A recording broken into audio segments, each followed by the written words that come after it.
वो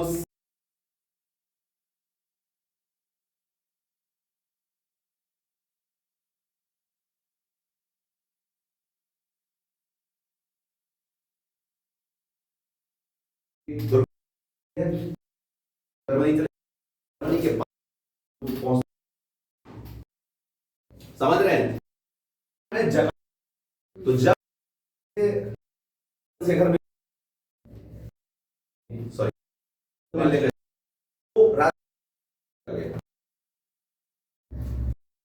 जर्मनी में और उसने अपनी एक इंडिपेंडेंट इंडियन इंडिपेंडेंस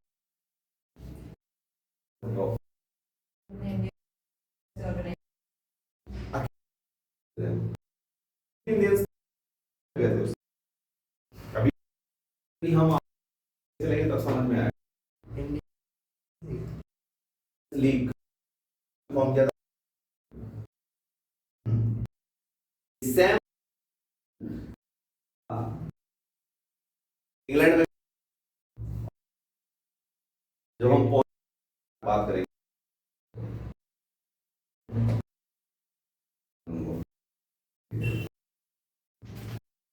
समझ गए? क्लियर है? सब याद हो गया सारा?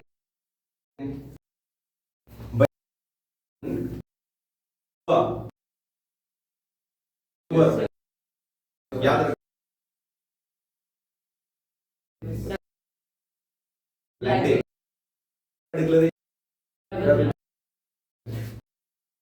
बंगाल को कौन सी कमेटी बंगाल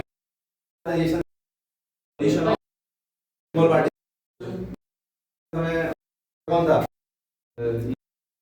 1895 से कौन 1910 1960 पार्टी। ठीक है नहीं आपने मिनटों के ठीक है क्लियर? ओके अब यही सेशन 6 5 साइड किया कहां इन्होंने क्या अपना गुड़ से हुआ स्वदेश विरोधी। ठीक है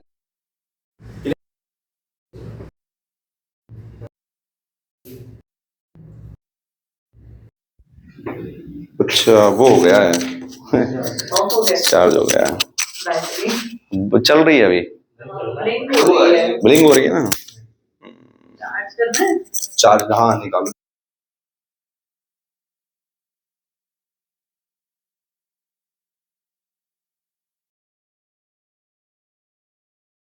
क्या था फर्स्ट वर्ल्ड वॉर 1914 से 1919 तक चला। इसमें दो पार्टीज थी, one is triple alliance another is triple entity.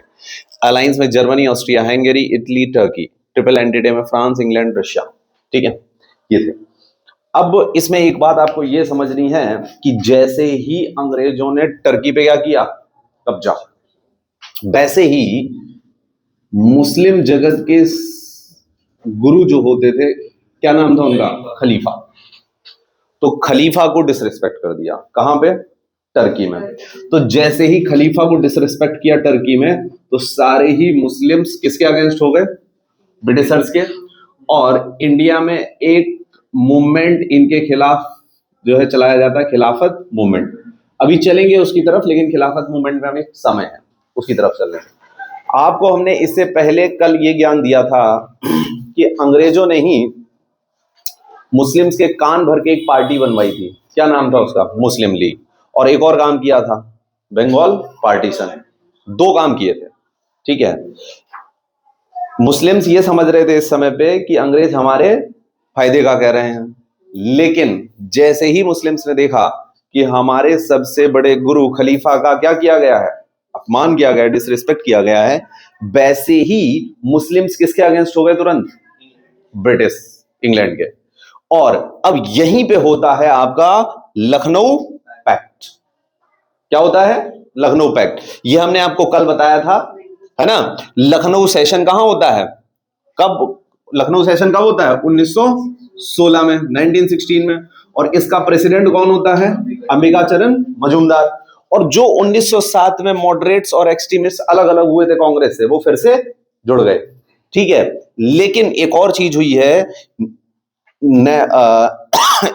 Congress और मुस्लिम लीग भी एक दूसरे के साथ आ गए हैं। और जो ये साथ आए हैं, इसको क्या कहा गया है? समझ गए बात को? ये रीजन क्या हुआ? खलीफा वाले कारण से। समझ गए? तो लखनऊ पैक्ट कब हुआ है और किस किस के बीच में हुआ है? INC and Muslim league. याद रखेंगे। इसका अगेंस्ट कौन था लखनऊ पैक्ट के? लाला लाजपत राय। ये याद रखना है। समझ गए इतनी बात को? क्लियर हो गई। इसी के पैरेलल एक और चीज हो गई।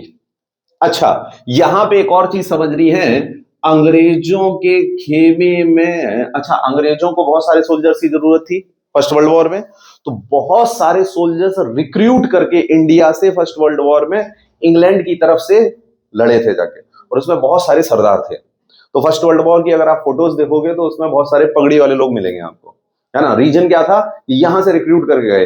अच्छा, रिक्रूट किसने किया था? गांधी जी ने। गांधी जी को अंग्रेजों ने क्या लालच दिया कि हम तुमको फर्स्ट वर्ल्ड वॉर जीते तो क्या दे देंगे? आजादी। समझ रहे हैं? तो इसलिए गांधी जी को क्या बोला गया था अंग्रेजों द्वारा? रिक्रूटिंग सार्जेंट, है ना। रिक्रूटिंग सार्जेंट, है ना। और एक और उपाधि दी गई थी, कैसर ए हिंद। ये दोनों उपाधि किसको दी गई थी? गांधी जी को। समझ रहे हैं? क्यों दी गई? क्योंकि गांधी जी ने अंग्रेजों का सपोर्ट किया। समझ के बाद यहां तक क्लियर है? कोई डाउट नहीं है? अब इसके आगे आपको पता है 1918 में लगभग जीत ही जाएंगे, है ना। तो अब हमारी मांग शुरू होगी 1918 के बाद। ये हमें क्या चाहिए? आजादी के नाम पे डोमिनियन स्टेटस दे रहे थे ये लोग, और वो भी नहीं दिया। अब डोमिनियन स्टेटस क्या था कि इंडिया में 2 पोस्ट तो ब्रिटिश रखेगी अपने पास। एक तो चीफ ऑफ आर्मी यानी मिलिट्री का चीफ, और दूसरी पोस्ट क्या रखेगी? वाइसरॉय यानी प्रेसिडेंट की पोस्ट। बाकी सारी पोस्ट किसके पास पहुंच जाएंगी? इंडियंस के पास। ये है डोमिनियन स्टेटस का कॉन्सेप्ट, है ना। तो हम डोमिनियन स्टेटस पे भी एग्री थे, लेकिन इन्होंने डोमिनियन स्टेटस नहीं दिया। इन्होंने हमको क्या दिया? Roulette act. रोलेट एक्ट के बाद क्या दिया इन्होंने? जलियांवाला बाग, है ना। फिर गांधी जी एक प्रॉपर मूवमेंट चलाएंगे इंडिया में, उसको हम सीखेंगे, है ना। अभी वहां नहीं जा रहे हैं, अभी हम गांधी जी के थोड़े से उस पे चलते हैं। ये भी उसी के बाद दिया है इन्होंने, लेकिन गांधी जी के पहले पर्सनल उस पे चलते हैं। गांधी जी भारत में आते हैं 9 जनवरी 1915 को, है ना। इसलिए हर बार 9 जनवरी को भी सेलिब्रेट एनआरआई डे। ठीक है। अच्छा, गांधी जी पहला जो है अपना सत्याग्रह का प्रयोग करते हैं कहां जाके? चंपारण। और चंपारण कहां की जगह है? बिहार की। यहां पे अंग्रेज एक्चुअली में, अगर आपके पास 20 पार्ट्स ऑफ लैंड है, यानी जो भी लैंड है आपकी उसको 20 पार्ट्स में तोड़ देंगे, और 3 पार्ट्स में आपको इंडिगो का कल्टीवेशन करना ही करना है। इसको कहा गया 3 कठिया सिस्टम। यानी कितने काठी जमीन थी? 20, उसमें से 3 काठी में आपको करना ही करना है इंडिगो का कल्टीवेशन। इसको बोलते थे 3 कठिया सिस्टम। और आप जानते हो इंडिगो के कल्टीवेशन से जो जमीन है वो बंजर हो जाती है, नॉन फर्टाइल हो जाती है, क्योंकि उसको बहुत ज्यादा क्या चाहिए? न्यूट्रिएंट्स चाहिए। समझ गए बात को? तो 3 कठिया सिस्टम के अगेंस्ट थे वहां के किसान। ठीक है। तो अंग्रेजों के खिलाफ बैठे हुए थे, तो 3 कठिया सिस्टम के अगेंस्ट बैठे हुए थे। तो गांधी जी को यहां पे कॉल किया गया, किसके द्वारा? राजकुमार शुक्ल के द्वारा कॉल किया गया। इसके अलावा यहां पे मेंबर्स डॉक्टर राजेंद्र प्रसाद, जेबी कृपलानी और महादेव देसाई। महादेव देसाई गांधी जी के जो है काफी सपोर्टर भी रहे हैं हमेशा से, है ना। तो ये तीनों लोग और गांधी जी ने सभी ने मिलकर क्या किया? चंपारण को लीड किया, चंपारण सत्याग्रह को। और यहां पे गांधी जी को क्या मिली?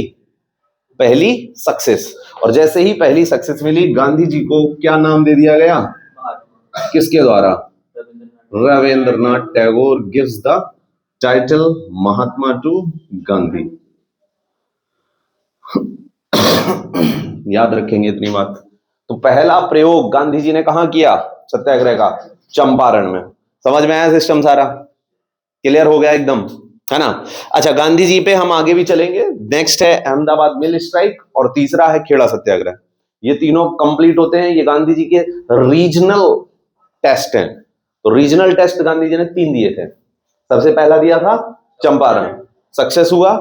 दूसरा दिया अहमदाबाद मिल, दूसरा भी सक्सेस हुआ। और तीसरा खेड़ा, खेड़ा भी सक्सेस हुआ।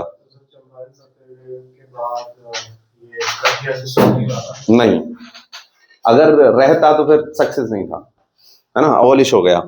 अच्छा, इसके साथ साथ पैरेलल में एक और चीज चल रही है, होम रूल लीग मूवमेंट चल रहा है। 2 लोग होम रूल लीग मूवमेंट चला रहे हैं। महाराष्ट्र में आपके चला रहे हैं कौन? बाल गंगाधर तिलक। और वहीं पे मद्रास में चला रही हैं एनी बेसेंट। समझ रहे हैं? और दोनों ही 1916 में लॉन्च होते हैं। दोनों ही 1916 में लॉन्च होते हैं। बाल गंगाधर तिलक का मूवमेंट जो है महाराष्ट्र और कर्नाटक में चल रहा है, वहीं पे एनी बेसेंट का मूवमेंट मद्रास और तमिलनाडु में चल रहा है। ठीक है। अच्छा, बाल गंगाधर तिलक का जो हेडक्वार्टर है वो बेलगांव कर्नाटक है। ठीक है। यहां पे हेडक्वार्टर अडैयार तमिलनाडु है। अडैयार जगह का नाम है। हाँ, मद्रास अडैयार मद्रास है। ठीक है। अच्छा, इन्होंने जो नारा दिया था वो क्या दिया था? Establishment of self rule. यानी एनी बेसेंट का क्या स्लोगन था? Self rule. समझ रहे हैं? स्वराज। और वहीं पे कुछ मिलता जुलता बाल गंगाधर तिलक का भी था, Swaraj is my birth right. यानी हमारा जन्म सिद्ध अधिकार है, स्वराज हमारा जन्म सिद्ध अधिकार है। 28 अप्रैल को इन्होंने शुरू किया, 1 सितंबर को इन्होंने शुरू किया। दोनों का पैरेलल चल रहा है होम रूल लीग मूवमेंट।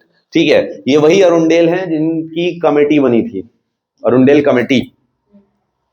क्या किया था अरुणडेल कमेटी ने?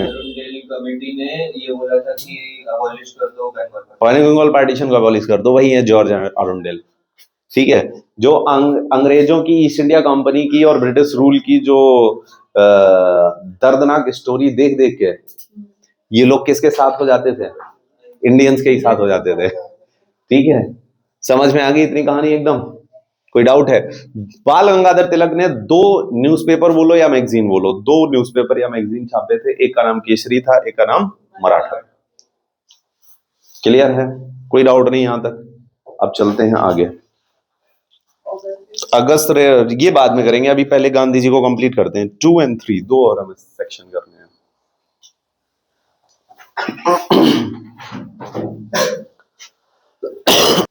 तुम लोगों को याद तो हो रहा है ना? ऐसे क्लियर हो रहा है चीजें एकदम? चलो बढ़िया है। तो होम रूल लीग हमने समझा किस किस ने चलाया था? बाल Gangadhar Tilak and Annie Besant. बाल गंगाधर तिलक ने कहां चलाया था? बाल गंगाधर तिलक ने 2 मैगजीन कौन सी छापी थी? मराठा एंड केसरी। और एनी बेसेंट ने कहां चलाया था? एनी बेसेंट का स्लोगन क्या था? Self rule. और बाल गंगाधर तिलक का क्या था? Birth right. ये बहुत बार पूछा जाता है। फिर हमने देखा गांधी जी के 3 छोटे छोटे टेस्ट, है ना? पहला टेस्ट गांधी जी का कहां हुआ था? चंपारण में। क्या पास हो गए थे? हो गए थे। दूसरा टेस्ट हो रहा है अहमदाबाद मिल स्ट्राइक में। हुआ क्या है इसकी कहानी को समझ लो जरा। देखिए, बहुत सारे इंडियंस गए थे कहां पे? ब्रिटेन में, फर्स्ट वर्ल्ड वॉर में पार्ट लेने। और वहां से जब ये वापस आए तो एक बीमारी साथ लेके आए। कौन सी? प्लेग। डेंगू नहीं, प्लेग। बीमारी कौन सी साथ लेके आए? प्लेग। ठीक है। इस प्लेग, अच्छा एक बात याद रखिएगा, जो ये वाला पार्ट है महाराष्ट्र और गुजरात, पहले ये एक ही पार्ट हुआ करता था और इसे बॉम्बे कहा जाता था, है ना? ये 1 मई 1960 को टूटा है। 1 मई 1960 को ये ब्रेक हुए हैं दोनों। ठीक है। तो बॉम्बे और गुजरात दोनों, सॉरी महाराष्ट्र और गुजरात दोनों का ही फॉर्मेशन डे क्या है? 1 मई। पहले ये एक ही हुआ करते थे बॉम्बे। समझ गए? तो यहीं पे सब आ रहे हैं वापस, क्योंकि यहीं पे पोर्ट्स थे। जो गए थे फर्स्ट वर्ल्ड वॉर में वो अपने साथ क्या लेके आ रहे हैं? प्लेग। और जो प्लेग लेके आए वो उन्होंने फैला दिया। तो जो वर्कर्स थे वहां के अहमदाबाद मिल के, उनमें भी प्लेग फैल गया, तो बीमारी हो गई। और साथ में जब ब्रिटेन में क्या चल रहा है? वॉर। तो जो कपड़े की डिमांड थी वो कौन फुलफिल कर रहा था इंडिया में? सिर्फ जो इंडिया में मिल्स थे। तो लोड दो तरफ से पड़ा वर्कर्स पे। एक तो डिमांड बहुत ज्यादा टेक्सटाइल की, क्योंकि वहां पे बंद चल रहा है मामला। दूसरी क्या चीज है कि बहुत सारे लोग प्लेग में हैं, है ना। तो ऑनर्स ने क्या किया था, 75 हाइक कर दिया था इनका वेज, यानी अमाउंट 75% हाइक कर दिया था उस समय। ज्यादा से ज्यादा इनको पैसा कमाना था, ऑनर्स को, मेल ऑनर्स को, ठीक है। लेकिन जब प्लेग खत्म होने लगा और डिमांड भी धीरे धीरे कम होने लगी, क्योंकि सेकेंड वर्ल्ड वॉर एंड हो गया था, तो जो है जो ऑनर्स थे उन्होंने 75% जो हाइक किया था वो एकदम से खत्म कर दिया। जैसे ही खत्म किया वैसे ही मिल वर्कर्स मिल के सामने ही स्ट्राइक करने लगे, ठीक है। जब स्ट्राइक किया उन्होंने तो गांधी जी गए फिर, क्योंकि गांधी जी का चंपारण तो हो गया था सक्सेसफुल। अच्छा, इनको बुलाया किसने, तो मिल ऑनर थे, मैन मिल ऑनर थे अंबालाल साराभाई, उनकी बहन ने ही गांधी जी को बुलाया था स्ट्राइक पे बैठने के लिए, जिनका नाम था अनुसुईया साराभाई, ठीक है। और फिर यहाँ पे जो है 22 फरवरी को अंतिम डिमांड जो है एक्सेप्ट की गई। इन्होंने मिल ऑनर्स को नीचे लाए और मिल वर्कर्स को नीचे लाए, और मिल ऑनर से कहा नहीं, जीरो नहीं, कुछ तो करो। तो 35% पे बात खत्म हुई, तो सक्सेस हो गया ये भी। आज आपसे पूछा जाए गांधी जी सबसे पहली बार इंडिया में आमरण अनशन पे कहां बैठे थे, फास्ट ऑन टू डेथ पे, हंगर स्ट्राइक पे कहां बैठे थे, तो अहमदाबाद मिल में। समझ गए बात को, क्लियर है। अगला छोटा स्टेप गांधी जी का था खेड़ा। Kheda is in Gujarat. अब गुजरात में भी फैला हुआ है प्लेग, ठीक है। जो वहां के किसान लोग थे, फार्मर्स थे, वो भी इससे जो है इफेक्ट हो गया था उनको भी, है ना। और साथ में उस समय गुजरात में ड्रॉट भी आया हुआ था, तो ड्रॉट की वजह से वेड हार्वेस्ट हुआ और प्लेग भी है, समझ रहे हैं। तो इसके चलते ही वहां के लोगों ने लगान देने से सरकार को मना कर दिया, लेकिन उसी साल सरकार ने 23% लगान में हाइक भी कर दिया था। तो ये लोग एकदम से किस पे बैठ गए, स्ट्राइक पे। और कौन बैठा स्ट्राइक पे, मोहनलाल पांड्या और शंकरलाल पारिक। और शंकरलाल पारिक ने यहीं पे गांधी जी को एक टेलीग्राफ भी कर दिया, क्योंकि शंकरलाल पारिक जानते थे कि गांधी जी के 2 टेस्ट सक्सेसफुल हो चुके हैं। तो फिर गांधी जी आए और गांधी जी ने यहां पे फास्ट ऑन टू डेथ नहीं किया, यहां पे अंग्रेजों के साथ कोऑपरेट करने से मना किया, इसी बोलते हैं नॉन कोऑपरेशन, समझ गए। तो पहला नॉन कोऑपरेशन गांधी जी ने शुरू किया खेड़ा सत्याग्रह से, 11 मार्च 1918 को हुआ था। और यहां पे भी अंग्रेजों की डिमांड, गांधी जी की डिमांड को अंग्रेजों को मानना पड़ा, और उन्होंने सारा लगान नहीं लिया। साथ में उन्होंने कहा था अगर लगान नहीं दोगे तो तुम्हारी जमीन कॉन्फिस्टिकेट कर दी जाएगी, लेकिन उन्होंने लगान भी नहीं लिया और जमीन भी कॉन्फिस्टिकेट नहीं की गई। नहीं समझ में आई बात, क्लियर हो गया। तीनों समझ में आ गए गांधी जी के छोटे छोटे स्टेप। अब आते हैं आगे, तो लिख लो इतना पहले, रोमाल लिख देते हैं, हटाओ।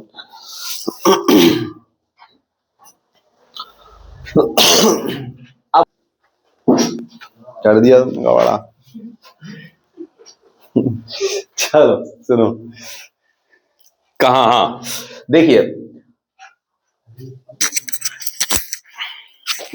बात अगर हम करेंगे फर्स्ट वर्ल्ड वॉर की, तो प्रथम विश्व युद्ध के बाद हम क्या मांगने लगे अंग्रेजों से, डोमिनियन स्टेटस, कम से कम डोमिनियन स्टेटस तो दे दो हमको। लेकिन अंग्रेजों ने क्या कहा, नहीं तुम अभी डोमिनियन स्टेटस लेने लायक, क्योंकि तुमको पता ही नहीं है देश चलाना कैसे है, हम सिखाएंगे तुमको कैसे देश चलाना है। तो उन्होंने कहा, मॉन्टेग्यू, इस समय मॉन्टेग्यू भारत का सचिव होता था, इंडियन सेक्रेटरी। ये थोड़ा सा आइडिया हम दे देते हैं आपको, समझना जरा मेरी बात को। इंडियन सेक्रेटरी ये क्या पोस्ट है, कहां से आ गए हम, है ना। देखिए एक कंपनी है जिसका नाम है ईस्ट इंडिया कंपनी। अभी आप इतने लोग बैठे हुए हो, अगर सब लोग 4-4 लाख रुपए लगाओगे तो हम एक अपनी कंपनी साथ में मिलके खोल लेंगे, है ना। ऐसे ही एक कंपनी खोली गई जिसका नाम क्या था, ये कंपनी खोली कहां गई, इंग्लैंड में। और इस कंपनी ने इंडिया में ट्रेड करने का लाइसेंस किससे लिया, क्राउन से, इंग्लैंड में बैठे हुए क्राउन से, हाँ या ना, सही बात है। अच्छा, जिसने शेयर होल्डर्स जितने थे इसमें, इस कंपनी में, उनको कहा गया कोर्ट ऑफ प्रोप्राइटर्स। क्या कहा गया इनको? Court of proprietors. जिसने भी शेयर होल्डिंग थी जिसकी, इन्हीं कोर्ट ऑफ प्रोपराइटर में से कुछ लोग निकाले गए और उनको बनाया गया कोर्ट ऑफ डायरेक्टर्स। क्या बनाया गया? Court of directors. अच्छा, कोर्ट ऑफ डायरेक्टर में आने की एक कंडीशन थी, यानी जो व्यक्ति 1000 पाउंड देगा, जिसका शेयर मिनिमम कितना होगा? 1000 पाउंड, वही कोर्ट ऑफ डायरेक्टर होगा। ठीक है, ये दोनों मालिक हैं, ये ज्यादा अच्छे वाले मालिक हैं, ये भी मालिक हैं, लेकिन इनके शेयर कम भी हो सकते हैं। इनके शेयर 1000 पाउंड से कम नहीं होंगे। ठीक है, ईस्ट इंडिया कंपनी का एक हेड होगा और साथ में इसके क्या होंगे? एम्प्लॉई। है ना? सही बात है। ये जो हेड और एम्प्लॉई होगा, ये ट्रेड करने कहां गया? इंडिया में। ये किसके ऑर्डर्स को फॉलो करेगा? Court of director. और ये रिपोर्ट किसको करेगा? Court of director. सीओडी कहां बैठा हुआ है? इंग्लैंड में। कोर्ट ऑफ प्रोपराइटर कहां बैठा है? ईआईसी का हेड कहां बैठा है? इंडिया में। एम्प्लॉय कहां है?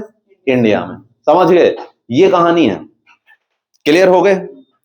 अब धीरे धीरे क्या होगा कि जब ईस्ट इंडिया कंपनी इंडिया में ट्रेड करेगी तो इसे शासन करने को भी मिल जाएगा इंडिया में। अब ये तो देख, अच्छा अगर आप अभी यहां से अंबानी अपनी कोई फैक्ट्री बना के भेज दें, है ना, कोई ब्रांच खोल दें साउथ अफ्रीका में, तो इन्हें साउथ अफ्रीका की गवर्नमेंट को टैक्स देना पड़ेगा। देना पड़ेगा, बिल्कुल देना पड़ेगा। अभी यहीं पे खोल लो आप तो भी टैक्स देना पड़ेगा। यानी रूलर को क्या देना पड़ रहा है? टैक्स। अगर हम खुद रूलर बन जाए तो हमारा वो टैक्स खत्म। और ईस्ट इंडिया कंपनी ने तो क्या शुरू कर दिया था लेना? खुद भी टैक्स लेना शुरू कर दिया, लगान। यानी जो देना था वही लेने लगे। ये देना तो खत्म, लेना शुरू। और ट्रेड में भी एकदम बूम गया, क्योंकि अब तो सारे हाथ घी में, सारी उंगलियां घी में। समझ गए बात को? नहीं समझे? तो रूल कंपनी ने धीरे धीरे इसलिए इस्टेब्लिश किया। क्लियर है? लेकिन जैसे ही रूल, अच्छा ईस्ट इंडिया कंपनी क्या करने लगी? ट्रेड तो करने आई थी, साथ में इसको क्या मिल गया? रूल, है ना। यानी जो आम खाने आए उनको गुठली भी बेचने को मिल गई। उन्होंने कहा क्यों नहीं करते हैं, है ना। तो रूल के साथ साथ क्या करने लगी ईस्ट इंडिया कंपनी? ट्रेड। ठीक है, अब ईस्ट इंडिया कंपनी से रूल किसने बाद में छीन लिया था? वो हम कहानी बताएंगे कैसे हुआ था। क्राउन ने। किसने छीन लिया रूल? क्राउन ने। क्राउन ने कहा तुम सिर्फ क्या करोगे अब? ट्रेड। अब इंडिया के रूलर कौन है? ब्रिटेन में बैठा हुआ क्राउन। क्राउन कौन है? राजा या रानी। सिंपल सा लॉजिक है। ठीक है, जब तक क्राउन, अच्छा क्राउन ने ईस्ट इंडिया कंपनी से जब रूल नहीं छीना था तो एक बॉडी बिठा दी थी अपनी। कौन सी बॉडी बिठाई थी? बोर्ड ऑफ कंट्रोल, है ना। इसमें किसके लोग होते थे? ब्रिटिश पार्लियामेंट के। और ब्रिटिश पार्लियामेंट के लोग कोर्ट ऑफ डायरेक्टर पे क्या रखते थे? नजर रखते थे। यानी अब दो लोग हो गए जो ईस्ट इंडिया कंपनी के हेड और एम्प्लॉय को चलाएंगे। कोर्ट ऑफ डायरेक्टर वो ऑनर्स के नीचे आ गए और बोर्ड ऑफ कंट्रोल वो पार्लियामेंट या क्राउन के नीचे आ गई। तो दो बॉडी आ गई। और ये दोनों बॉडी कहां बैठी हुई हैं? इंग्लैंड में। COD and BOC. समझ में आ गई बात? लेकिन जैसे ही क्राउन ने अपने हाथ में लिया क्या? रूल ऑफ इंडिया, तो उसने दोनों ही बॉडी को क्या कर दिया? एबोलिश कर दिया। और इसकी जगह एक नई बॉडी बना दी जिसका नाम था इंडिया काउंसिल। क्या नाम था इसका? और इंडिया काउंसिल में 15 मेंबर थे 15 मेंबर्स। और इंडिया काउंसिल का हेड बना दिया गया Indian secretary to India. Secretary to India बना दिया गया। समझ गए? अब ये 15 लोग में से 7 लोग कौन बिठाएगा? कोर्ट ऑफ प्रोपराइटर रखेंगे। और 8 लोग कौन बिठाएगा? British parliament. एक बॉडी कर दी है। और इसका हेड कौन बना दिया? Secretary to India. ये सेक्रेटरी टू इंडिया है इस समय मोंटेग्यू। समझ गए बात को? सेक्रेटरी टू इंडिया ने इंडिया के लिए एक डिक्लेरेशन भेजा 1917 में कि तुम लोगों के लिए हम क्या करेंगे? रूल में और ज्यादा तुम्हारी भागीदारी को बढ़ाएंगे। यानी जो हम शासन कर रहे हैं उसमें इंडियंस को और ज्यादा लेंगे। समझ गए? अगस्त डिक्लेरेशन को। यानी एक छोटी सी टॉफी दी गई इनके द्वारा। चाहिए हमें क्या था? Dominion status. लेकिन मोंटेग्यू क्या दे रहा है? अगस्त डिक्लेरेशन, टॉफी। एक और अगस्त डिक्लेरेशन आएगा बाद में, है ना, 1940 में आएगा, वो लिलिथ को लेके आएगा, है ना, जिस समय ब्रिटिश पैरों पे गिरी होगी उस समय एक और अगस्त डिक्लेरेशन आएगा। समझ गए बात को? क्लियर हो गया? ये कहानी हम एक बार और समझाएंगे आपको जब हम आपको गवर्नर जनरल, वाइसरॉय और एक्ट्स पढ़ाएंगे तो भी समझाएंगे दोबारा से। समझ गए? क्लियर है कहानी? अब समझो जरा, यहां पे अगस्त डिक्लेरेशन से हम जो है सेटिस्फाई नहीं होते हैं, तो हम क्या करते हैं, मांग करने लगते हैं इंडिया वाइड। जब मांग ज्यादा होती है तो अंग्रेज एक एक्ट लेके आते हैं कि ये लोग मानेंगे नहीं, ये लोग डोमिनियन स्टेटस के ऐसा पीछे पड़ गए हैं, मानेंगे ही नहीं। तो उन्होंने कहा, एक व्यक्ति था जिसका नाम था सर सिडनी रोलेट, उसकी अध्यक्षता में एक कमेटी बनाते हैं, सिडिशन, सिडिशन समझते हो, देशद्रोह, राजद्रोह, सिडिशन, ठीक है। उसने कहा अंग्रेजों के खिलाफ कोई भी बोले तो तुम्हें क्या करना है, वही कमेटी में एक्ट बनाना है, ठीक है। तो ये सिडिशन कमेटी बनाई गई और इसका काम था कि जो भी भारत में रिवोल्यूशनरी एक्टिविटी कर रहे हैं वो क्यों कर रहे हैं, कैसे कर रहे हैं और इनको कैसे सप्रेस किया जाए, ये तुम्हारा काम है। तो इस कमेटी ने एक एक्ट बना के दिया सरकार को, नाम था रोलेट एक्ट, क्योंकि सिडनी रोलेट की अध्यक्षता में बना था इसलिए रोलेट एक्ट नाम है, ठीक है। ये 18 मार्च 1919 को भारत पे लागू हो गया।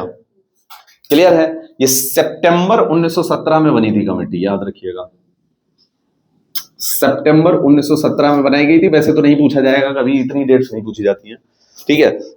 ये जो एक्ट बनाया, इस एक्ट के तहत अगर कोई भी व्यक्ति एक ऐसे पेपर पे, न्यूज़पेपर पे समोसा रखे खा रहा है जिस न्यूज़पेपर के अंदर अंग्रेजों के खिलाफ कुछ भी लिखा है, इवन वो पेपर उसने पढ़ने के लिए भी नहीं लिया है, तो भी उसे बिना पूछे कहां डाल दिया जाएगा, जेल में।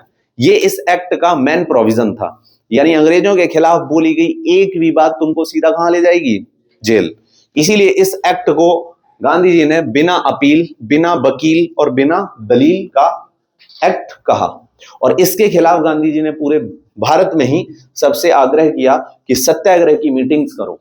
छोटी छोटी मीटिंग्स, छोटी छोटी रैलीज पूरे नेशन वाइड होने लगी। समझ रहे हैं? इन नेशन वाइड मीटिंग में गांधी जी को ही सबसे पहले पकड़ा गया, पलवल से गांधी जी को उठा लिया गया। दो लोग और बड़े चेहरे, डॉक्टर सैफुद्दीन किचलू और सत्यपाल, ये भी उठा लिए गए पंजाब से और इनको जेल में बंद कर दिया गया, और भी बहुत सारे लोगों को जेल में बंद किया गया। अच्छा, पंजाब के जलियांवाला बाग में एक छोटी सी आफ्टर वैसाखी वाली जो मीटिंग होती है ना, जब त्योहार को सेलिब्रेट करके मीटिंग पे बैठ जाते हैं, बातें करने लगते हैं, है ना, ऐसी एक मेला जैसी मीटिंग चल रही थी। कहां पे? जलियांवाला बाग। ये कहां है? अमृतसर में, ठीक है। जलियांवाला बाग एक पंडित जल्ला नाम के व्यक्ति ने बनाया था, ठीक है, इसलिए नाम उसका जलियांवाला बाग है। तो जलियांवाला बाग में विदाउट एनी आर्म, यानी कोई भी इनके पास बंदूक हथियार नहीं था, और ये लोग एक साथ बैठे हुए थे अमृतसर में, जलियांवाला बाग में। और किस पे चर्चा हो रही थी कि सत्यपाल और सैफुद्दीन किचलू को कैसे छुटाया जाए, है ना। तो जनरल डायर ने गोलियां इन पे खोल दी, है ना। बहुत सारे लोग यहां पे मारे गए, more than 500 peoples saw dead at that point of place. समझ गए बात को? क्लियर है? ऊधम सिंह ने इसका बदला लेने के लिए कहां गए? लंदन गए, और लंदन के कैस्टन हॉल में डायर को, जो कि ये दूसरा वाला डायर था जिसने लाला लाजपत राय पे लाठी चलाने का आदेश दिया था। लाला लाजपत राय की 1927 में लाठी लग के डेथ हो गई थी, जब साइमन कमीशन का विरोध कर रहे थे लाला लाजपत राय। लाला लाजपत राय ही वो व्यक्ति हैं जिन्होंने भारत में पहली भारतीय बैंक को खोला था, Punjab national bank, PNB, Bharat की सबसे पुरानी बैंक है, ठीक है। लाला लाजपत राय को ही देख के भगत सिंह रिवोल्यूशनरी बने थे, ठीक है। भगत सिंह भी लाहौर से ही थे।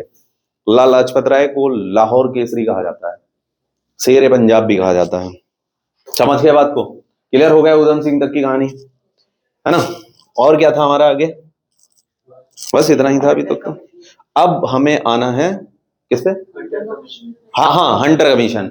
सरकार ने एक नई लॉलीपॉप दी कि हम भाई जलियांवाला बाग को इन्वेस्टिगेट करते हैं, चलो हुआ क्या देखते हैं। तो उन्होंने हंटर की अध्यक्षता में हंटर कमीशन बना दिया 1919 में टू इन्वेस्टिगेट जलियांवाला बाग। बस इतनी है कहानी, आगे चलो। डॉक्टर सत्यपाल और डॉक्टर सैफुद्दीन किचलू, ये रेवोल्यूशनरी थे, ऑल आर रेवोल्यूशनरीज। समझ गए बात को? क्लियर है? एकदम याद हो जाना चाहिए ये। चलो इतना ही रखिएगा, आज हो गया। हाँ हाँ करेंगे, क्यों नहीं करेंगे, ये बंद कर दो। फिर पहले वाले लोगों ने लास्ट क्लास में कहाँ एंड किया था?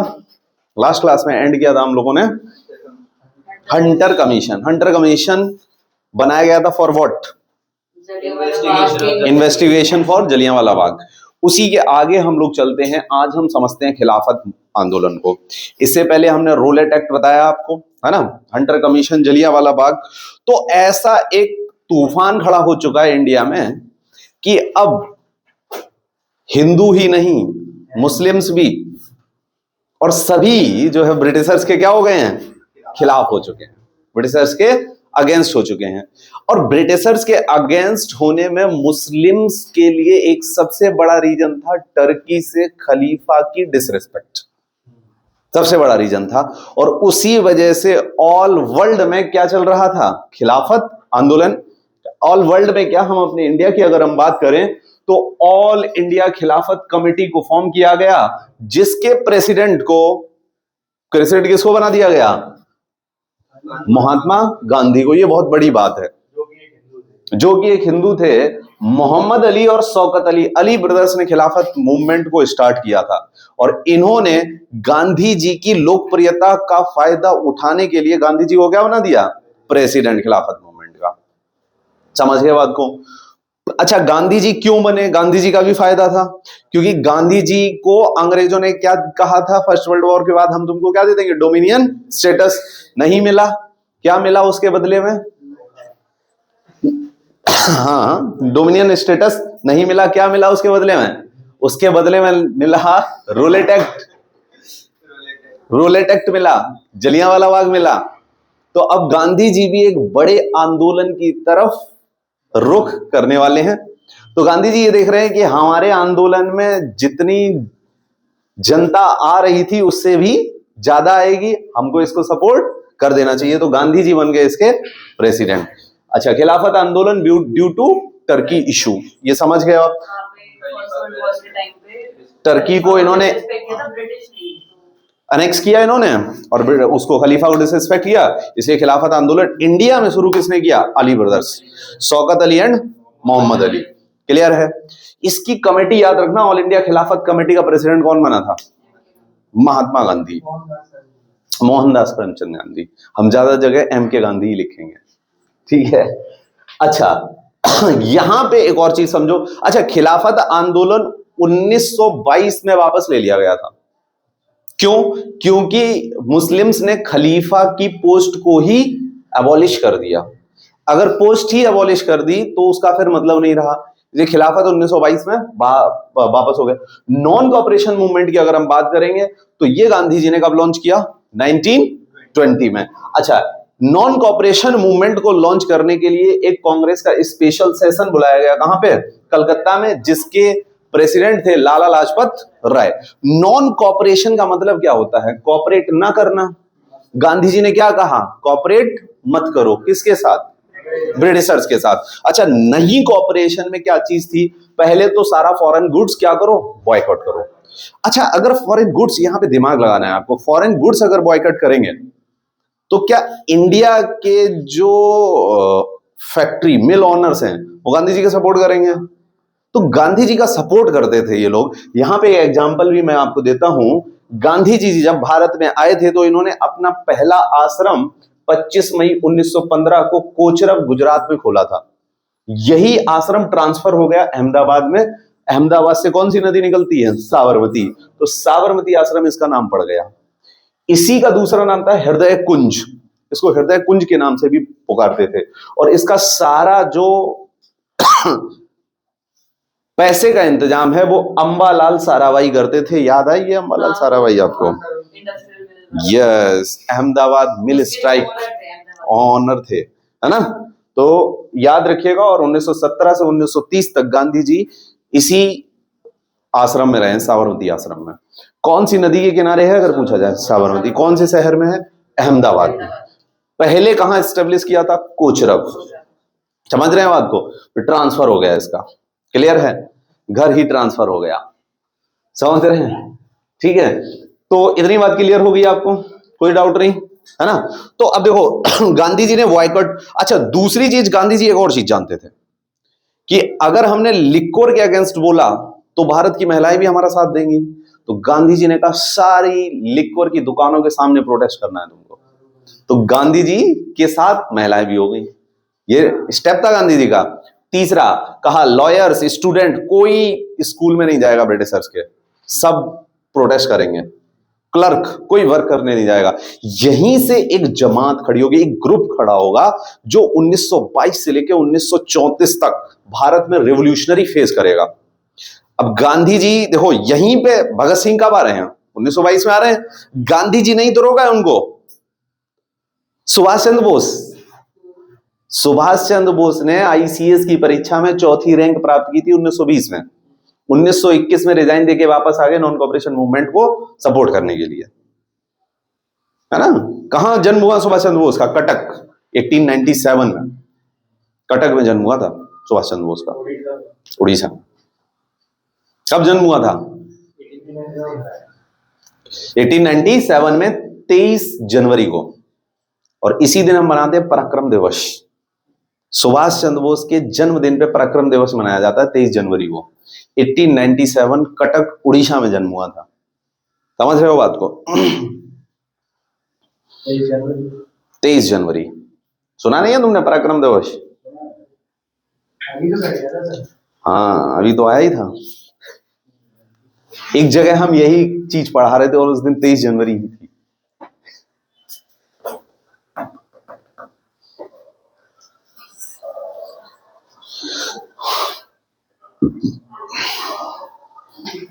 चलिए आगे, क्लियर है?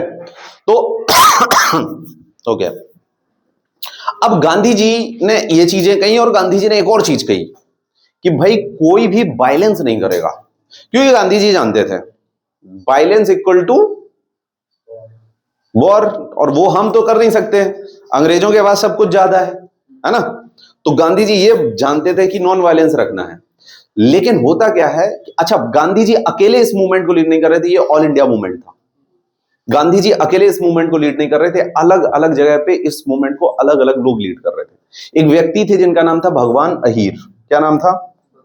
ये गोरखपुर में इस मूवमेंट को लीड कर रहे थे, लेकिन गोरखपुर में एक जगह चौरी चौरा है, वहां पे लोगों ने क्या किया, लोगों ने एक पुलिस थाने में आग लगा के उसको चारों तरफ से घेर लिया। उसमें 22 पुलिसकर्मी अंदर ही मर गए। ये घटना आपकी होने के बाद, ये 4 फरवरी को ये घटना हुई थी। 5 फरवरी को गांधी जी ने नॉन कॉपरेशन मूवमेंट को वापस ले लिया, यानी खिलाफत शुरू हुआ वो भी खत्म और नॉन कॉपरेशन शुरू हुआ वो भी खत्म। समझ रहे हैं? इसके बाद गांधी जी को 10 मार्च 1922 को अंग्रेजों ने गिरफ्तार कर लिया और गिरफ्तार करने के बाद गांधी जी को 6 साल की सजा दी गई। लेकिन गांधी जी की तबीयत खराब होने की वजह से इनको सिर्फ कितने साल का, 2 साल में ही छोड़ना पड़ा। 2 साल में इनको छोड़ना पड़ा। समझ गए बात को? क्लियर है? सिंपल सी चीजें हैं, याद भी हो रही होंगी, नहीं हो रही हैं? क्लियर? चलिए अब देखिए 1924 में गांधी जी जब आते हैं बाहर तो देखते हैं एक नया गुट खड़ा हो गया, पूरा रेवोल्यूशनरी फेज खड़ा हो गया। और ये वाला जो रेवोल्यूशनरी था इसको हमारी बुक्स में टेररिज्म बोला गया है, टेररिस्ट रेवोल्यूशन बोला गया है। समझ रहे हैं? इसमें चंद्रशेखर आजाद, भगत सिंह, अशफाकुल्लाह खां, ये सब इसमें आपके इकट्ठे हो गए जो नॉन कॉपरेशन मूवमेंट में गांधी जी का साथ देने आए थे अपने स्कूल्स को छोड़ के। लेकिन गांधी जी ने 1924 के बाद एक्टिव पॉलिटिक्स से पैसिव होने का डिसाइड किया था। लेकिन जैसे ही गांधी जी पैसिव होने वाले थे, गांधी जी को जबरदस्ती बुला के लाया गया कांग्रेस में और कांग्रेस के एक अधिवेशन सेशन का इन्हें प्रेसिडेंट बनाया गया। एकलौता सेशन, दैट इज बेलगांव 1924 में हुआ था कर्नाटक में, उसी के सिर्फ महात्मा गांधी प्रेसिडेंट बने। अच्छा एक और चीज, अच्छा यहां पे कांग्रेस ब्रिटिश क्या करा रही है, धीरे धीरे इलेक्शंस हो रहे हैं भारत में, आपको पता होना चाहिए इलेक्शंस हो रहे हैं भारत में। अगर आपसे पूछा जाए कि महिलाओं एवं पुरुषों दोनों को ही वोटिंग राइट्स कब दे दिए गए, तो याद रखिएगा ये इंडिया काउंसिल एक्ट 1990 के थ्रू दिए गए थे, 1919 के थ्रू। नहीं समझ आई बात, आ गई ना समझ में, 1919 के थ्रू। ये बात आपको जान के हैरानी होगी, अंग्रेजों ने अपने देश में महिलाओं को वोटिंग राइट्स 1948 में दिए हैं, हमारे यहां 1919।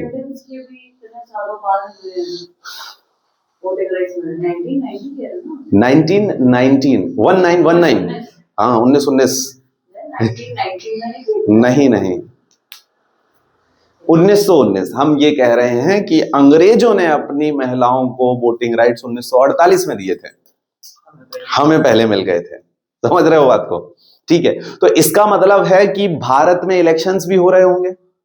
अच्छा अगर इलेक्शंस में कांग्रेस पार्टिसिपेट करे और कांग्रेस के लीडर्स जीत जाएं और वो भारतीयों की मदद करें, तो क्या कांग्रेस अपने अगले आंदोलनों के लिए और भीड़ जुटा सकती है लोगों की मदद करके? तो बस कांग्रेस का यही तरीका था कि हमें जो भी ब्रिटिशर्स क्या करा रहे हैं इलेक्शंस, उसमें पार्टिसिपेट करना है, समझ गए बात को।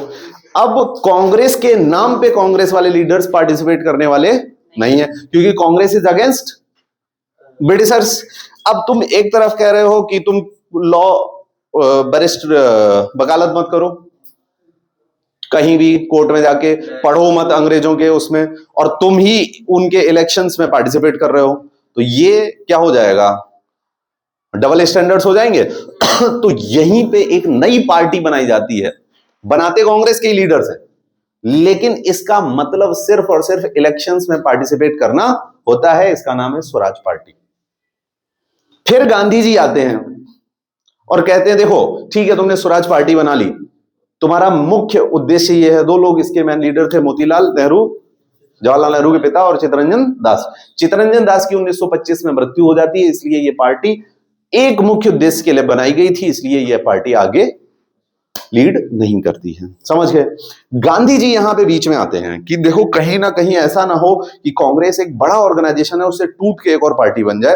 तो गांधी जी ने चित्तरंजन दास के साथ समझौता किया, पैक्ट किया कि तुम कोई भी नेशनल एक्टिविटी नहीं करोगे। क्या बोला, Swaraj party can work in side of Congress, यानी तुम अपना कोई भी वो नहीं एस्टेब्लिश करोगे, समझ रहे हो। इसलिए ये गांधी दास पैक्ट हुआ था 1924 में, समझ गए इतनी बात को। फिर एक रिवोल्यूशनरी फेज चलता है जो कि हम करेंगे, उसको बाद में हम रिवोल्यूशनरी फेज एक साथ करेंगे, ठीक है। 1922 से क्या हम पूरा ही रिवोल्यूशनरी फेज करेंगे। तो दो रिवोल्यूशनरी फेज इंडिया में हुए हैं, एक 1922 से 1934 तक, 1922 से 34 तक, और एक उससे पहले से 1990s से शुरू हुआ था, 1890, और वो हुआ था 1910 तक, 12 तक मान सकते हो, जब तक हार्डिंग की बग्घी पे बम डाला गया। तो एक रिवोल्यूशनरी फेज ये है, एक है 1922 से 34 वाला, और एक है वो रिवोल्यूशनरी फेज जो इंडिया से बाहर चल रहा है।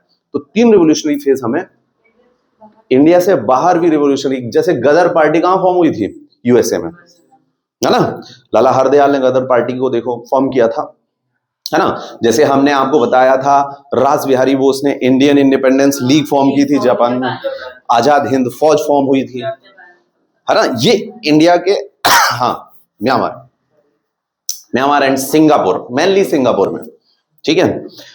तो ये इंडिया से बाहर ही तो हो रहा है, इंडिया में थोड़ी ना हो रहा है। तो हमें रिवोल्यूशनरी फेज 3 सेक्शन में पढ़ने हैं, अलग अलग सेक्शंस में पढ़ने हैं।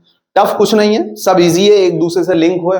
आप 50% काम पूरा करोगे तो जो 50% बचा हुआ है वो बहुत इजी हो जाएगा, समझ रहे हो, सब कुछ लिंक्ड है एक दूसरे से, समझ गए इतनी बात को। अब एक और बात समझनी है हमें यहां पे आपको। हमने 1917 में एक डिक्लेरेशन दिया था, अगस्त डिक्लेरेशन आया था, मॉन्टेग्यू ने भेजा था। Chelmsford reform is different. Montagu ने 1917 का अगस्त डिक्लेरेशन आया था ना, लिखा है अगस्त डिक्लेरेशन, मोर इंडियंस अलाउड, है ना। तो धीरे धीरे अंग्रेजों ने हमें क्या लालच दिया कि हम तुमको धीरे धीरे रूल में और ज्यादा पार्टिसिपेशन देंगे, यानी तुमको एकदम रूल नहीं पकड़ाएंगे, अभी तुमको आता ही नहीं है कुछ तो एकदम नहीं पकड़ा सकते। तो अंग्रेजों ने कहा, 1909 में एक एक्ट भेजा अंग्रेजों ने जिसका नाम था इंडिया काउंसिल एक्ट, है ना। फिर अंग्रेजों ने कहा हम हर 10 साल बाद रिव्यू करेंगे कि तुम कितने अधिकारों के लायक हो, उतने ही अधिकार बढ़ा के तुमको दे दिए जाएंगे। तो फिर अंग्रेजों ने कौन सा एक्ट लाए, 1919 का लाए, नहीं लाए। और फिर अब कौन सा एक्ट लाना था अंग्रेजों को, 1929 का। तो एक रिव्यू करने जो कमेटी आती है इंडिया में, वो है आपकी साइमन कमीशन। समझ गए बात को। अब ये क्या करने आ रही है, ये भारतीयों का सर्वे करने आ रही है, how much rights to be given to the people of India. समझ रहे हैं। 1927 में बनी है, 28 में भारत आई है, 29 में रिपोर्ट देके 29 में एक्ट आना चाहिए। लेकिन इस साइमन कमीशन में जो हमारे अधिकारों का रिव्यू करने आ रही है, एक भी भारतीय, क्योंकि इनमें 7 के 7 मेंबर सारे के सारे अंग्रेज हैं। इसको हेड कर रहे हैं जॉन साइमन, समझ रहे हो। और इसी में क्लीमेंट एटली भी हैं इसके मेंबर, और इसके मेंबर लेवी लेशन भी हैं, लेवी लेशन। और हमने कुछ छोड़ा नहीं, हाँ ठीक है, इधर सब हो गया ना, ओके ठीक है। लेवी लेशन, क्लीमेंट एटली और जॉन साइमन, इसमें 7 मेंबर्स हैं। इसमें 2 का याद नाम रखना है आपको, क्लीमेंट एटली और नहीं साइमन, जॉन साइमन। साइमन तो याद ही रहेगा।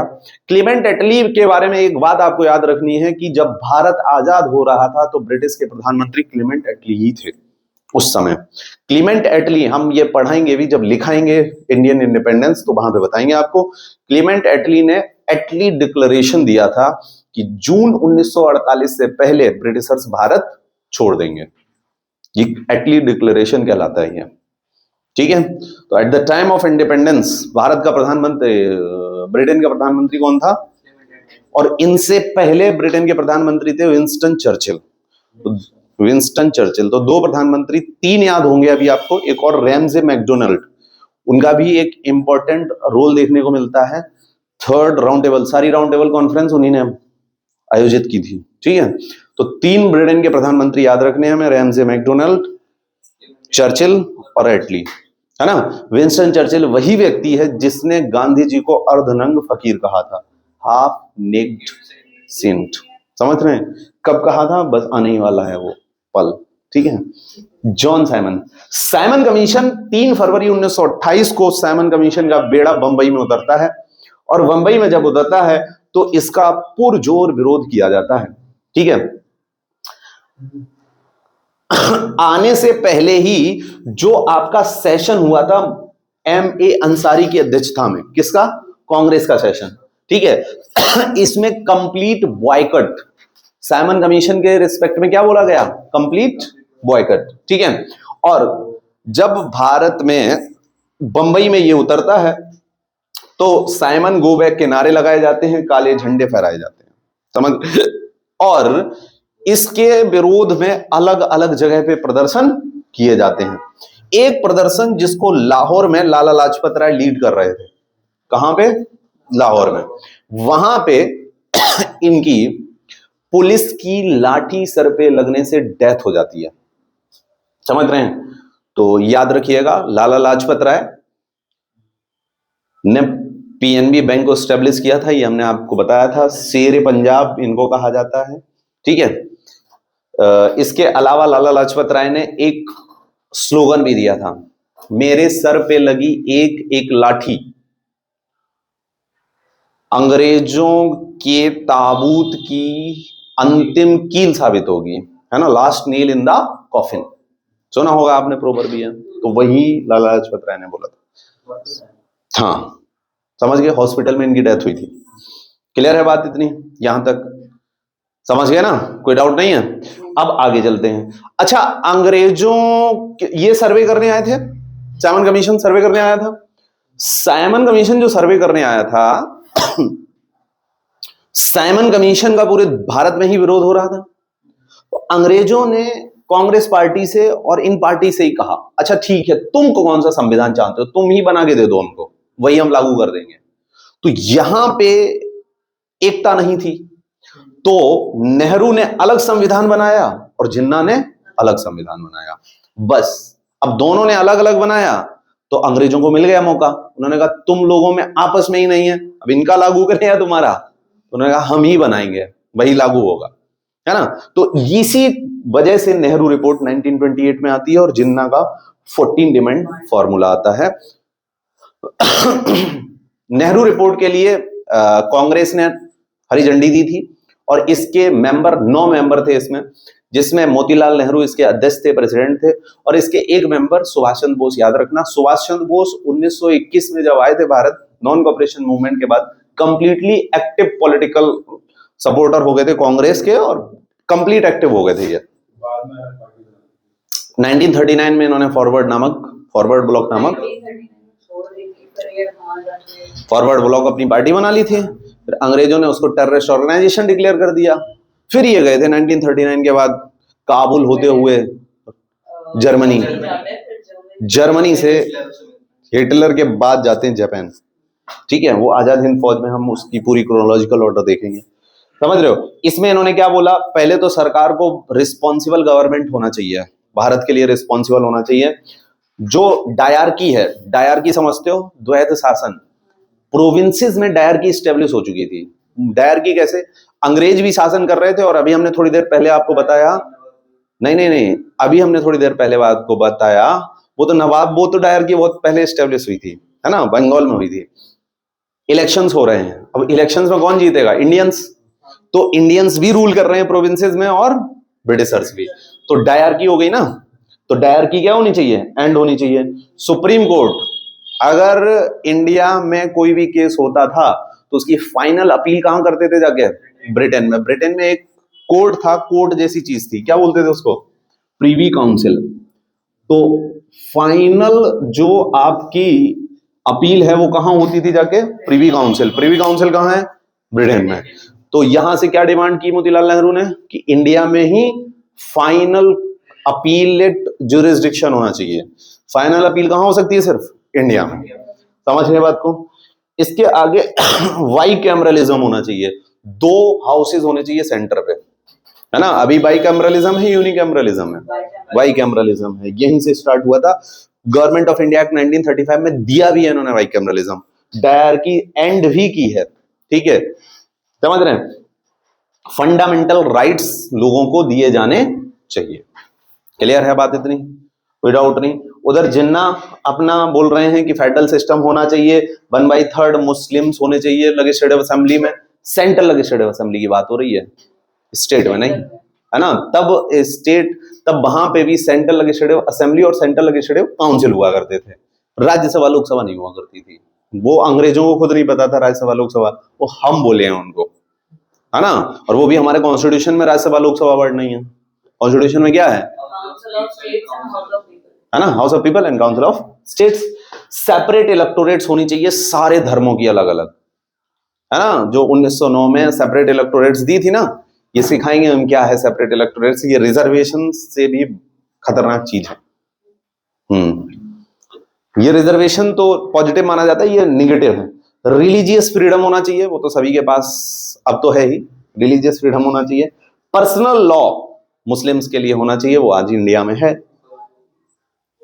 पर्सनल लॉ बोर्ड, है ना। समझ गए बात को, क्लियर हो गया। अब क्या इनकी रिपोर्ट या इनकी रिपोर्ट अंग्रेज मानेंगे, नहीं मानेंगे, ना इनकी मानेगी ना इनकी मानेगी। अब साइमन कमीशन ने अपनी सर्वे, अंतिम सर्वे जो है 1929 में दे दी जाके, किसको, ब्रिटेन की पार्लियामेंट को। और इसी के आधार पे अब राउंड टेबल कॉन्फ्रेंस भी होगी यहीं पर, क्योंकि गांधी जी लॉन्च कर देंगे Dandi march. Final survey of Simon commission has been last, उधर क्लियर हो गया था ना, समझ में आ गया। तो ये 1928 के बाद भगत सिंह और ये उधम सिंह एक्टिव हो जाते हैं। 1922 के बाद ये मरने के बाद ज्यादा हो गए थे ना, लाला लाजपत राय। हाँ नहीं नहीं वो तो हाँ ब्रिटेन में ही सबमिट करेंगे। ब्रिटिश का पार्लियामेंट ही अब एक्ट बनाएगा। पार्लियामेंट में बॉम्ब डाले थे सब, वो 1928 में ही बॉम्ब डाले थे। नहीं उसके पहले काकोरी कॉन्स्पिरेसी भी तो हुई है 1925 में। लखनऊ से सहारनपुर जाने वाली एक डाउन ट्रेन को बीच में ही लूट लिया है ना, काकोरी नामक जगह पे, उसको बोलते हैं काकोरी कॉन्स्पिरेसी। उसमें क्या किया, अब इन्होंने ऑर्गेनाइजेशन बनाया था जिसका नाम था हिंदुस्तान रिपब्लिकन एसोसिएशन, HRA। फिर आजाद चंद्रशेखर इसमें ऐड हुए तो इसका नाम हो गया HSRA। अब HSRA करने का एक कारण भी था, रीजन भी था, वो हम सिखाएंगे वहां पे तुम क्यों किया। तो ऑर्गेनाइजेशन चलाने के लिए पैसा चाहिए, तो जो पोस्ट ऑफिस या वगैरह वगैरह से सरकारी खजाना जा रहा था वही लूट लिया अपना ऑर्गेनाइजेशन चलाने के लिए, है ना। फिर इसमें एक स्टेटमेंट भी आता है कि इनके मित्रों ने, भगत सिंह के मित्रों ने कहा कि तुम्हारी माँ जो है वो बीमार हैं, उनको खाना नहीं है, खाने को कोई बेटा और है नहीं जो कमा के वहां दे, तो इसमें से ही थोड़ा पैसा घर पे भेज दो। यहाँ पे भगत सिंह ने एक बड़ा ही क्रांतिकारी स्टेटमेंट दिया था कि जो मेरी माँ है वो भारत के हर बेटे की माँ है, इस देश की माँ है, और इसमें से अगर उसके लिए हम घर भेजेंगे तो ये गलत होगा। हम इसको पूरा रेवोल्यूशनरी फेजेस में यूज करें, रेवोल्यूशन में यूज करेंगे, और उसको तो खाना कोई ना कोई बेटा उसका दे ही देगा। तो ये भगत सिंह का स्टेटमेंट था। भगत सिंह लाला लाजपत राय को बहुत मानते थे, गुरु थे इनके, और लाहौर से भगत सिंह भी थे, लाहौर से लाला लाजपत राय भी थे। तो ये रेवोल्यूशनरी फेज में ये सारी कहानी पढ़ेंगे, कैसे क्या हुआ, क्यों इन्होंने HRA को HSRA किया, ये बड़ा ही रीजन है, इसलिए पूछा जाता है। मारना किसी को था, मार नहीं हुआ को आदमी। कौन? सरदार उधम, वो तो सरदार उधम। नहीं उधम। उनका नहीं लिखा है, किनका? भगत सिंह के लिए। नहीं, किसी को नहीं। 21 साल का कोई वो रहता है, कौन? ऑफिशियल रहता है, रंगे वसंत की नहीं लिख रहा है।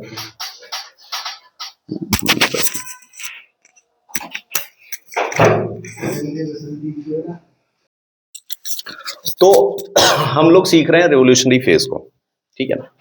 रेवोल्यूशनरी फेज में एक ग्लोबल फेज है, एक इंडिया में फेज है। इंडिया का एक जो टाइम पीरियड वाला फेज है जिसको आपने बहुत सुना है, भगत सिंह, सुखदेव, राजगुरु, चंद्रशेखर आजाद, ये जो फेज है वो 1922 से 1934 तक है। इसमें 1934 तक जो अंतिम व्यक्ति रहता है वो है सूर्य सेन, जिनको मास्टर दा के नाम से जाना जाता है, बंगाल के सबसे बड़े रेवोल्यूशनरी थे बंगाल के। समझ रहे? योगा की क्लासेस में रेवोल्यूशन सिखाया करते थे लोगों को, ये क्रांतिकारी व्यक्ति थे। बहुत बड़ा रेवोल्यूशन चलाया था सूर्य सेन ने। मास्टर दा इनका टाइटल था, ठीक है। दा बोलते हैं वेस्ट बंगाल में बड़े भाई को, पता होगा आपको। तो मास्टर तो थे ही, तो मास्टर दा इनका टाइटल था। आते हैं रेवोल्यूशन इन वर्ल्ड में। अगर हम देखेंगे तो Indian home rule league society को स्टैब्लिश करने वाले व्यक्ति का नाम था श्यामजी कृष्ण वर्मा। श्यामजी कृष्ण वर्मा एक हॉस्टल में रहते थे जिसका नाम था इंडिया हाउस। आपसे पूछा जाए इंडिया हाउस कहाँ था, तो लंदन, याद रखिएगा, ब्रिटेन में था, लंदन में, है ना। दूसरी बात, इंडिया होम रूल लीग को स्टैब्लिश करने वाले अकेले श्यामजी कृष्ण वर्मा नहीं थे, इनके अदर मेंबर्स में बीडी सावरकर, लाला हरदयाल और मदन लाल ढींगरा थे। ये वही मदन लाल ढींगरा हैं जिन्होंने 1909 पे लंदन की गलियों में कर्नल बाइली की हत्या की थी। कर्नल बाइली को मारा था मदन लाल ढींगरा ने, याद रखेंगे इस बात को। श्यामजी कृष्ण वर्मा के द्वारा चालू की गई मैगजीन का नाम था इंडियन सोशियोलॉजिस्ट, ठीक है। वहीं पे इंडिया हाउस एक हॉस्टल था लंदन में, ये पता है। Indian home rule league establish किस चीज के लिए की गई थी? For what? For to attain self rule in India, India में सेल्फ रूल लेने के लिए।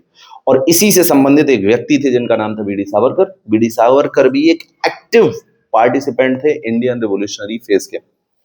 इंडिया से उनको निकलना पड़ा था क्योंकि इंडिया में ब्रिटिशर्स उनके अगेंस्ट बहुत पड़ चुके थे। तो वो जाके सीधे कहां जाते हैं? ब्रिटेन में हॉस्टल में रखते हैं। कौन सा हॉस्टल? India house. ऐसी चीजें याद हो जानी चाहिए एकदम, ठीक है। यही प्रैक्टिस है, यही आपको चीजों को याद कराएगी, एक दूसरे से रिलेट भी करो, no doubt. Indian war of independence 1857 किसके द्वारा लिखी गई पुस्तक है? तो बीडी सावरकर। और इसी में बीडी सावरकर ने बताया था कि 1857 की क्रांति भारत का फर्स्ट इंडिपेंडेंस वॉर। समझ के बात को? ये क्वेश्चन पूछा गया है, ये क्वेश्चन आपका एग्जाम में पूछा गया है। समझ रहे हैं? किसने 1857 की क्रांति को फर्स्ट वॉर ऑफ इंडिपेंडेंस बोला? बीडी सावरकर। समझ गए बात को? ठीक है, आगे चलते हैं। दूसरी हमारी जो है नजर जा रही है इंटरनेशनल सोशलिस्ट कांग्रेस। ये एक ऑर्गेनाइजेशन जो है, ये कांग्रेस हुई थी, ग्रुप ऑफ पीपल्स हुआ था। कहां पे? स्टुटगार्ट जर्मनी में। इसमें पार्टिसिपेट करने वाली व्यक्ति जो है पारसी समुदाय से संबंध रखती हैं, पारसी कम्युनिटी से संबंध रखती हैं। इनका नाम है मैडम भीकाजी कामा। मैडम भीकाजी कामा ने स्टुटगार्ट की सड़कों पे 1907 में भारत से बाहर पहली बार तिरंगा झंडे को लहराया, अनफोल्ड किया फ्लैग को। समझ गए इतनी बात को? याद रहेगा ये। स्टुटगार्ट कहाँ का शहर है? ये एक बार नहीं, बहुत बार एग्जाम में पूछा जा चुका है।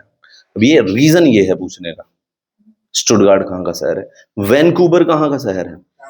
कनाडा। क्यों पूछा? क्योंकि वैनकूवर में कामागाटामारू प्रकरण, कामागाटामारू इंसिडेंट से सीधा रिलेटेड है वैनकूवर। अब आते हैं थर्ड, गदर पार्टी। गदर पार्टी में दो लोगों का मेन रोल था, एक सोहन सिंह भाकना, एक लाला हरदयाल। और इसका एस्टेब्लिशमेंट कहां हो रहा है आपका? सैन फ्रांसिस्को यूएस में। सैन फ्रांसिस्को यूएस में हो रहा है। समझ रहे हैं? सोहन सिंह भाकना ने सैन फ्रांसिस्को के अंदर एक आश्रम बनाया था जिसका नाम था युगांतर आश्रम। यहीं पे इन्होंने एक ऑर्गेनाइजेशन बनाया था जिसका नाम था Hind association of America. Hind association of America. और साथ में अच्छा, सोहन सिंह भाकना ने हिंद एसोसिएशन ऑफ अमेरिका का एस्टेब्लिशमेंट कब किया था? 1 नवंबर 1913 को। और 25 जून 1913 को एक ऑर्गेनाइजेशन एस्टेब्लिश किया था जिसका नाम क्या था? गदर पार्टी। फिर सोहन सिंह भाकना धीरे धीरे किसकी तरफ बढ़ गए थे? कंप्लीटली गदर पार्टी की तरफ। समझ रहे हैं? उन्होंने हिंद एसोसिएशन को भी किसमें एसिमिलेट कर दिया? गदर पार्टी में। गदर पार्टी का और founder and establisher of Hind association of America के थे। अमेरिका में, अच्छा अमेरिका में इतने लोग, भारत से बाहर बहुत सारे लोग जा रहे थे उस समय पे, अभी भी जा रहे हैं। और जो सबसे बड़ा सेंटर था बाहर जाने का वो यूएसए और कनाडा ही था। तब एक बहुत बड़ा बिजनेस चल रहा था इंडिया में। लोग क्या करते थे? एक शिप को खरीद लेते थे और शिप से टूरिस्ट को एक जगह से दूसरी जगह ले जाने का काम करते थे। टूरिस्ट या हम कहें पैसेंजर्स, काम करने के लिए जाते थे लोग। समझ रहे हैं? तो Komagata Maru incident completely related to that only. ठीक है, अच्छा ये दोनों आपको समझ में आ गया। गदर पार्टी स्टैब्लिश हुई थी कहां पे आपकी? सैन फ्रांसिस्को, जिसके सेक्रेटरी थे लाला हरदयाल और जिसके प्रेसिडेंट थे सोहन सिंह भाकना। लाला हरदयाल ने 2 मैगजीन चलाई थी, एक का नाम था युगांतर प्रेस और एक का नाम था हिंदुस्तान गदर। समझ रहे हैं? गदर मैगजीन से भी ये फेमस, काफी फेमस है। ठीक है, फॉर्मली नोन एज युगांतर। इसको गदर पार्टी को युगांतर के नाम से भी पहले जाना जाता था, लेकिन युगांतर जो बॉडी है वो आप बंगाल में पढ़ेंगे, वो एक बड़े लेवल का ऑर्गेनाइजेशन था, है ना?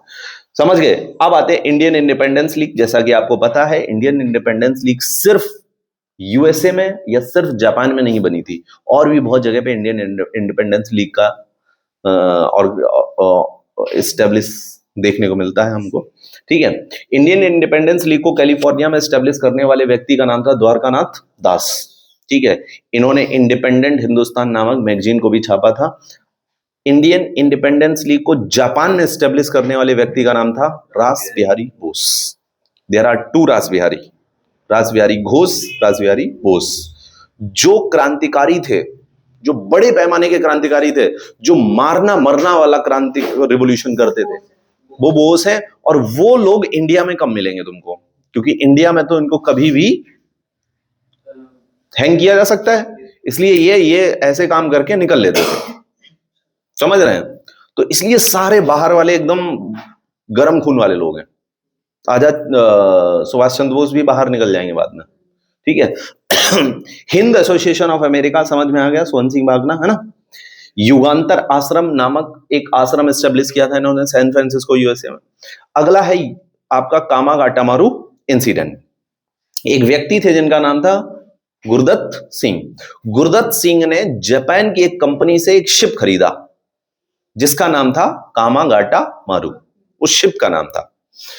और हांगकांग से 100 से भी ज्यादा लोग जो जाना चाहते थे कनाडा, उनको शिप पे बैठा के ले जा रहे थे। लेकिन कनाडा और यूएसए ने ऐसे भारतीयों को यूएसए और कनाडा में आने से बैन लगा दिया जो कहां से नहीं आ रहे हैं, यूएसए या कनाडा से नहीं आ रहे हैं, सॉरी जो इंडिया से नहीं आ रहे हैं, सीधे इंडिया से नहीं आ रहे हैं जो, यानी इंडियन अगर किसी दूसरे देश से कनाडा या यूएसए जा रहे हैं तो उनपे क्या था, बैन था। क्यों बैन था, समझ में आ रही होगी कहानी तुमको। भागेंगे यहां से वो जो क्रांति रिवोल्यूशनरी होंगे, वही तो भागेंगे। तो उन्होंने कहा इंडिया से आने वाले इंडियंस को कोई रोक नहीं है, लेकिन ऐसे इंडियंस जो इंडिया से ना आके किसी और दूसरे देश से आ रहे हैं उनपे बैन है। लेकिन इस पे सुप्रीम कोर्ट ऑफ यूएसए ने उस समय पे एक डिसीजन दिया और 13 लोगों को अलाउ कर दिया। तो फिर यहां पे गुरदत्त सिंह सोचे कि अगर इनको अलाउ कर दिया तो हम भी जा सकते हैं। तो इन्होंने भरा अपना शिप और कहां लेके चल दिया जी, कि वैंकूवर कनाडा। कनाडा में वैंकूवर में जैसे ही पहुंचे वैसे ही वहां की, अच्छा यूएसए और कनाडा क्यों इतना ज्यादा ब्रिटेन का सपोर्ट कर रहा है, इसलिए कर रहा है क्योंकि यूएसए और कनाडा है क्या, ब्रिटिशर्स है। अरे वो ब्रिटिशर्स जिन्होंने भारत को गुलाम बनाया उन्होंने ही कनाडा और यूएसए को गुलाम बनाया था, वही तो थे बैठे वहां पे। फिर आजाद कौन कराने गया क्या यूएसए को, France, Napoleon Bonaparte, American revolution वही तो करने गया था। फिर वहां से आजाद करा के उसने अपना देश भी आजाद कराया नेपोलियन ने। तो अब बैठे तो वही हैं, तो उनके कहीं ना कहीं लिंक जुड़े हुए हैं। तो उन्होंने वहां पे वैंकूवर में ही पोर्ट पे इस शिप को रोक दिया। और शिप को जब रोक दिया तो ब्रिटिशर्स ने इस शिप को कहां बुलाया फिर, कि भारत वापस लेके आओ उसको। कलकत्ता के बज पोर्ट पे ये रुकता है आके, और वहां पे अच्छा, जब तक ये आपका हांगकांग से वैंकूवर जा रहा था उस रास्ते में बहुत सारी जो है पैसेंजर्स को अंग्रेजों के खिलाफ भड़काने वाले जो 2 लोग थे, जो क्रांतिकारी लोग थे, उनका नाम है रामचंद्र और बरकतुल्ला। इन्होंने पैसेंजर जब तक जा रहे हैं तब तक इन्होंने खूब उनमें जोश भर दिया, किसके खिलाफ, अंग्रेजों के खिलाफ, ठीक है। और ये जो है आपकी कहानी फिर आगे होती है कि कलकत्ता के वज पोर्ट पे आता है, ब्रिटिश पुलिस और इन पैसेंजर्स के बीच में खूब लड़ाई होती है जिसमें 8 से ज्यादा लोग मारे जाते हैं। बचे हुए लोगों को ये लोग अरेस्ट कर लेते हैं, ठीक है। तो कौन से पोर्ट पे आया ये याद रखना है, बज है ना। कहाँ जा रहा था, वैंकूवर जा रहा था। कामागाटामारू क्या है, सब शिप का नाम है, सब इंसिडेंट सब क्लियर है ना, समझ गए। ये दो पर्सनालिटीज कौन थे, रामचंद्र और बरकतुल्ला, ये भी रिवोल्यूशनरी थे। हाँ हाँ, ये उन्हीं पैसेंजर्स में से। अच्छा, गुरदत्त सिंह कंप्लीटली एक बिजनेसमैन थे।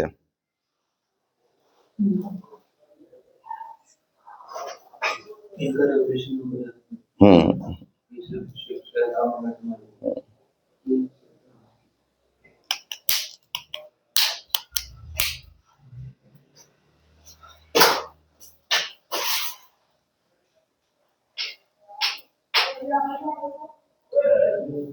बंद कर देना।